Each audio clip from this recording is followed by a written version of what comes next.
Amigos, amigas, ya estamos listos para hablar como los chayoteros no se atreven, no les interesa, no les conviene porque no van a morder la mano que les da de tragar. Yo soy Vicente Serrano y como siempre le pido que no permita que le den más de lo mismo. Le duela a quien le duela, le pese a quien le pese. Aquí vamos con las noticias. Esta es la información que nos envía nuestro jefe de información, Mario Toledo, a esta hora de la mañana. Y nos arrancamos con el anuncio del presidente Andrés Manuel López Obrador de una nueva aerolínea y la carga que se va, el transporte de carga que se va del Aeropuerto Internacional Benito Juárez al AIFA, y en un mes, insisto, se anuncia una nueva aerolínea. El presidente Andrés Manuel López Obrador dijo en la mañanera que ya hay un acuerdo para que las operaciones de carga pasen del Aeropuerto Internacional de la Ciudad de México al AIFA, luego de la publicación del decreto gubernamental, y además se espera que a más tardar en un mes se anunciará el acuerdo para la creación de una nueva aerolínea llamada Mexicana a cargo de la Secretaría de la Defensa Nacional. El presidente fue cuestionado, como ya lo ha mencionado Toño, después de la mañanera, y vaya raspón precisamente al periodista del Financiero. El presidente Andrés Manuel López Obrador fue cuestionado en la conferencia matutina sobre la cancelación de operaciones de carga en el Aeropuerto Internacional de la Ciudad de México, además de que le mencionaron que directivos de la Asociación del Transporte Aéreo Internacional declararon que el Aeropuerto Internacional Felipe Ángeles no estaba listo para recibir tales operaciones en sus instalaciones, por lo que decidió llamar ahí, en vivo y en directo, al general Isidro Pastor, director del AIFA, para que explique la situación. Y obviamente, tarán, tarán, hay hasta sobra, o sea, hay hasta para repartir. Pastor Román explicó que David Hernández Rivera, presidente interino de la AITA, ha sido varias veces invitado al AIFA y en ninguna de sus visitas ha declarado que el nuevo aeropuerto tenga impedimentos de algún tipo para recibir vuelos de carga. La Secretaría de Infraestructura, Comunicaciones y Transportes publicó en el Diario Oficial de la Federación el decreto presidencial para cerrar las operaciones de carga en el Aeropuerto Internacional de la Ciudad de México, en el que se estableció un plazo de 108 días hábiles para la migración de estos vuelos a partir de hoy, viernes 3 de febrero. También le informo que el presidente Andrés Manuel López Obrador dijo en la mañanera que analiza la posibilidad de convertir las más de 3,000 hectáreas del Fondo Nacional de Fomento al Turismo, Fonatur, en áreas naturales protegidas con el fin de evitar futuras privatizaciones y además permitir el acceso de la ciudadanía a sectores como playas. ¿Qué estoy pensando?, dijo el presidente, porque además no hay playas públicas, la gente no puede ir a la playa porque todo lo privatizaron. Entonces estoy pensando que todo esto se convierta en áreas naturales protegidas para prevenir. Me quedé temblando, dijo el ex policía federal en la corte de Nueva York, allá en el Distrito Oeste, en Brooklyn, cuando vio a García Luna con Beltrán Leiva y la Barbie. El ex policía federal Francisco Cañedo Zabaleta afirmó que vio en un viaje a Cuernavaca al entonces secretario de Seguridad Pública, Genaro García Luna, alias el Compa, el Tartamudo, el Metralleta, reunido con los narcotraficantes Arturo Beltrán Leiva, ya abatido, y Edgar Valdés Villarreal, la Barbie, hoy tras las rejas y quien podría también declarar en el juicio contra el ex superpolicía de Felipe Calderón. El hecho habría ocurrido el 19 de octubre de 2008, cuando Cañedo Zabaleta viajaba al pueblo de Santa Rosa, cerca de Tepoztlán, Morelos, cuando a la orilla de la carretera vio a García Luna y a los narcotraficantes, quienes estaban armados. Bueno, hemos estado buscando desde anoche a Laida Sansores porque sabemos, de acuerdo al testimonio de este ex policía federal, que él le informó a Laida Sansores cuando era legisladora, hoy es gobernadora de Morena de Campeche, le informó de esto. Ella le recomendó hablar con un periodista, contarle a un periodista de la revista Proceso. Yo me comuniqué también con Ricardo Ravelo y bueno, pues ya vamos a entrevistar a Ricardo Ravelo en unos minutos aquí en Sin Censura, con quien hemos tenido choques de visión, de concepto de lo que ocurre en nuestro país. Obviamente él es crítico de este gobierno, pero bueno, vamos a platicar de este caso con Ricardo Ravelo en unos minutos, y en un descuido le aplicamos a la gobernadora de Campeche, Laida Sansores, la que aplicó el presidente esta mañana, y le marcamos en frío para ver si nos contesta la gobernadora de Campeche. La DEA sabía desde 2008 que había esta versión de que García Luna era un corrupto. Agente de Estados Unidos confirma que conocían corrupción de García Luna en el sexenio de Felipe Calderón. El agente especial de la DEA, Miguel Madrigal, es guiado o fue guiado con preguntas del asistente del fiscal Philip Pillman para hablar sobre los nexos de la Policía Federal Mexicana con líderes de los cárteles mexicanos en tiempos en que el exsecretario de Seguridad Pública, Genaro García Luna, dirigía la corporación. Madrigal dijo que tenía reportes de que el propio García Luna recibía dinero, pero no ahondó al respecto en esa primera parte de su testimonio ayer en la Corte del Distrito Este de Nueva York. El agente estuvo operando en México de 2008 a 2015, que coinciden con al menos 4 años en los que García Luna fue secretario de Seguridad Pública en el gobierno del entonces panista Felipe Calderón. Madrigal dijo que vio un video que mostraba a Edgar Vallardo, quien entonces era comandante de la Policía Federal, reunirse con Jesús el Rey Zambada, uno de los líderes del cártel de Sinaloa. De inmediato reportó a sus jefes, pero tampoco ahondó sobre las acciones. Dijo que en una ocasión una de sus fuentes le informó de una reunión de líderes del narco con altos mandos de la Policía Federal en el restaurante Champs-Élysées, que estaba en Paseo de la Reforma, casi frente a la Embajada de Estados Unidos, pero que no pudo corroborar porque no había sistema de cámaras en el restaurante. Los diputados federales Gerardo Fernández Noroña y Leonel Godoy Rangel, vicecoordinador del PT y vicecoordinador de Morena respectivamente, pedirán a la Junta de Coordinación Política de la Cámara de Diputados la remoción del panista Santiago Krill de la presidencia de la mesa directiva de esa Cámara por el incidente que ocurrió el miércoles con militares que acudieron armados al Palacio Legislativo. Al iniciar la sesión ordinaria de ayer, Gerardo Fernández Noroña criticó que Santiago Krill haya impedido a él y a otros diputados el uso de la palabra para referirse a su decisión de impedir que los honores a la bandera se realizaran en el Pleno y que finalmente se hicieron en el vestíbulo, alegando que el reglamento prohíbe el ingreso de armas al salón de sesiones. La Junta de Coordinación Política de la Cámara de Diputados llamó al panista Santiago Krill, presidente de la mesa directiva, a actuar con pleno apego a las disposiciones constitucionales, legales y reglamentarias. El resto de su mandato también lo acusó de provocar que la sesión del miércoles en el Congreso se desarrollara de manera accidentada. Y cito, la Junta de Coordinación Política se pronuncia en contra del atropello de los derechos constitucionales y legales de las legisladoras y legisladores y lamenta que el presidente de la Cámara haya conducido la sesión vulnerando las prerrogativas que le corresponden, expuso la Junta de Coordinación Política en este documento, por cierto, la Jucopo encabezada por el morenista Nacho Mier. La Secretaría de la Defensa Nacional señaló que su participación durante la inauguración del segundo periodo de las sesiones ordinarias en la Cámara de Diputados fue de acuerdo con el reglamento y protocolos del Poder Legislativo, luego de que el presidente de la mesa directiva, el panista Santiago Krill, fuera criticado por legisladores de la bancada de Morena y por el propio presidente Andrés Manuel López Obrador por recibir a la escolta militar armada afuera del pleno del recinto legislativo.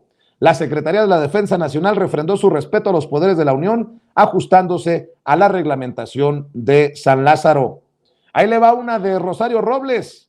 La exsecretaria de Desarrollo Social, Rosario Robles, en tiempos de Peña Nieto, también titular de la SEDATU, señaló que los dichos del presidente Andrés Manuel López Obrador sobre el excandidato presidencial del PRD, Cuauhtémoc Cárdenas, son una crueldad, desmemoria y deslealtad. En su columna del diario El Universal señaló que Cárdenas fue determinante en el destino de Andrés Manuel López Obrador para que llegara a la presidencia de México. Le salieron cada vez más defensores al ingeniero Cuauhtémoc Cárdenas. Qué lástima para el ingeniero que los que lo defienden son impresentables como Rosario Robles.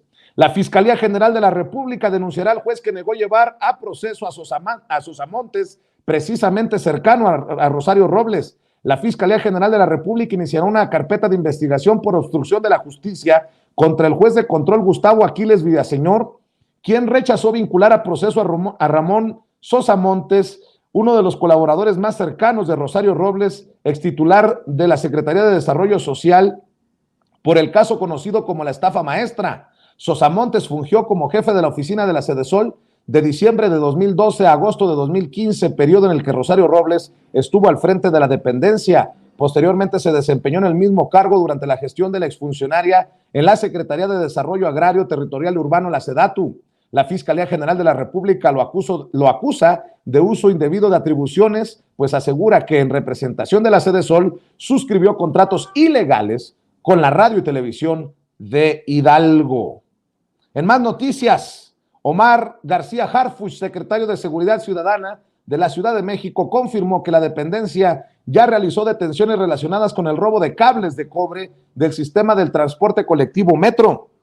Informó que de las detenciones realizadas, no precisó cuántas van, ninguna corresponde a algún trabajador del sistema del transporte. Y cito, nosotros no tenemos registrado hasta el momento que hayan sido parte de los trabajadores del metro. Los detenidos que tenemos no han sido trabajadores del metro. Hemos informado de manera más precisa quiénes son, a quiénes hemos detenido, pero los detenidos que tenemos hasta el momento no son parte de la plantilla. Guillermo Calderón Aguilera, director general del metro, adjudicó este 1 de febrero al crimen organizado el robo de los 14 kilómetros de cable de cobre que le hacen falta al sistema de transporte, pues dijo que para realizar dichas acciones es imposible que las haga una sola persona. Tras una maratónica audiencia, fíjese nada más cómo son las cosas, tras una maratónica audiencia, un tribunal de control le negó al exgobernador priista de Chihuahua, César Duarte Jaques, la posibilidad de enfrentar el proceso penal en libertad. El exgobernador priista, mire qué rico bailaba, era chulada, mejor que el doctor Simi. Él y sus abogados defensores solicitaron a un juez de control que se modificara la medida cautelar de prisión preventiva al asegurar que habían variado las condiciones, pues Duarte rentó una casa, el gobierno del estado le ha devuelto propiedades y se aseguró que requiere tratamiento médico que no puede recibir en el reclusorio. Ah, pues pobrecito, quería aplicar la del Bester Gordillo, me estoy muriendo, estoy a un paso del hoyo. Y ya ve que la profesora del Bester se ve más joven que nunca, no sé si le cayó bien el matrimonio, le metieron una ayudadita ahí, pero no se le ve muy enferma que digamos a el Bester Gordillo. El presidente Andrés Manuel López Obrador dijo en la mañanera que no habrá traición en el proceso de la cuarta transformación. Y cito, no va a haber traición, no nos adelantemos, por eso yo no voy a participar después de que concluya mi mandato, me retiro, sentenció. Aseguró que no habrá traición en el proceso de la sucesión presidencial de 2024, que no se involucrará en nada relacionado con eso y que ya no hablará mucho de las encuestas de Morena, porque la gente será quien elija al candidato. Ya vamos a hablar de esto, porque hay columnistas del Universal que hablan de que la guerra interna, las puñaladas entre Marcelo Ebrard, Claudia Sheinbaum y Adán Augusto López Hernández, el secretario de Gobernación, están a la orden del día. Pero bueno, ya ven que estos columnistas le atribuyen muchas de estas declaraciones, versiones a sus fuentes. Ya vamos a platicar de eso. El presidente Andrés Manuel López Obrador dijo que tiene diferencias con el coordinador de Morena en el Senado, Ricardo Monreal. Por cierto, esta declaración del presidente de plano ya elimina a Monreal de la lista de los presidenciables de Morena, lo descalifica, porque señaló, abordó una declaración de Ricardo Monreal de quien dijo difiere sobre optar por el derecho sobre la justicia. El otro día, no sé si fue cierto, lo leí mal, pero Ricardo Monreal, con el que no tengo yo diferencias, sostuvo, o si tengo algunas diferencias, pero es normal en la democracia, no podremos pensar todos de la misma manera, sería muy aburrida la vida, ¿no? Parece que dijo que él estaba a favor del derecho más que de la justicia, porque yo sostengo lo opuesto y lo sentí como una réplica, una respuesta, y es bueno el tema, muy bueno. Expresó al lanzar una crítica a la Suprema Corte de Justicia de la Nación, de la que dijo debería ser Suprema Corte del Derecho. Añadió que la decisión sobre optar por justicia o derecho podría devenir de lo que uno estudia. Esto al referir que un abogado puede optar más por el derecho que una persona que tenga una formación en ciencias sociales, como su caso. Muere Gerardo Islas Maldonado, presidente de Fuerza por México y ex esposo de la cantante y actriz Sherlyn. Gerardo Islas Maldonado, presidente del partido Fuerza por México, falleció ayer a los 39 años, muy joven, por cierto. De acuerdo con reportes no oficiales, el sujeto habría perdido la vida a causa de un infarto en España. Se espera que en los próximos días su cuerpo sea repatriado a territorio nacional para llevar a cabo los servicios funerarios. Nació en Puebla, estudió la licenciatura en Derecho y Ciencias de la Educación, además de que se especializó en Administración Pública. El director de investigación de Sin embargo, Álvaro Delgado, revela que detrás de la iniciativa México Colectivo, Colectivo por México, que integran los políticos priistas Francisco Labastida Ochoa, Diego Valadez, José Narro Robles, Beatriz Pajés y Natividad González Parás, de quien prefirió apartarse Cuauhtémoc Cárdenas. Está el partido Movimiento Ciudadano y su máximo líder desde hace casi tres décadas, Dante Delgado, algo que ya había adelantado aquí desde hace días el maestro Ricardo Sevilla. Vamos por buen camino, vamos bien, mi querido Richard. Miguel Ángel Osorio Chong, coordinador del PRI en el Senado, pareciera que busca hacer las paces con el líder nacional del PRI, Alejandro Alito Moreno, pues lo convocó a una reunión institucional para establecer formas de interlocución y afrontar los intentos de Morena y del gobierno de debilitar los contrapesos. Van a ser hermanitos en desgracia. Luego de la pelea por la presencia de Alito en la reunión plenaria de los senadores, los priistas parece que buscan limar asperezas y envió una carta dirigida al líder tricolor. Ya también lo vamos a platicar a detalle. Por cierto, el dirigente nacional del PRI, Alejandro Moreno, aceptó reunirse con el Chino Chong luego de los desencuentros en los que se han visto envueltos en los últimos días. Previamente, Osorio Chong propuso a Alito reunirse para establecer este diálogo institucional entre la bancada y el Comité Ejecutivo Nacional con el fin de establecer formas de interlocución y seguir afrontando a Morena y su gobierno. Pero eso sí, con condiciones. Aceptó Alito, pero con condiciones. ¿Pero qué pasa en el PRI?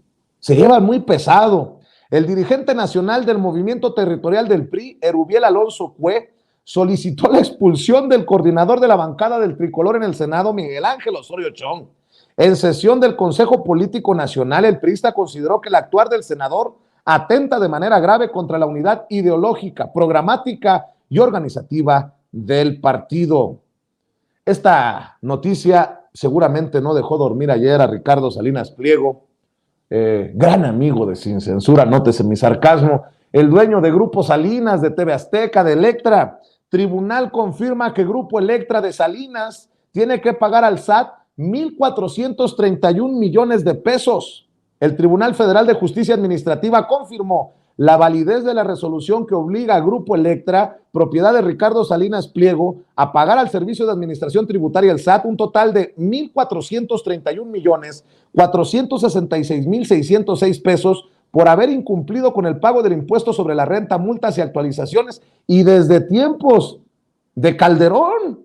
El Tribunal Federal ordenó el pago de impuestos correspondientes al ejercicio fiscal de 2011. ¡Puta madre! De las noticias que estamos siguiendo para ustedes, sin pelos en la lengua, sin censura. Y bueno, vaya que si tenemos videos, declaraciones. Es más,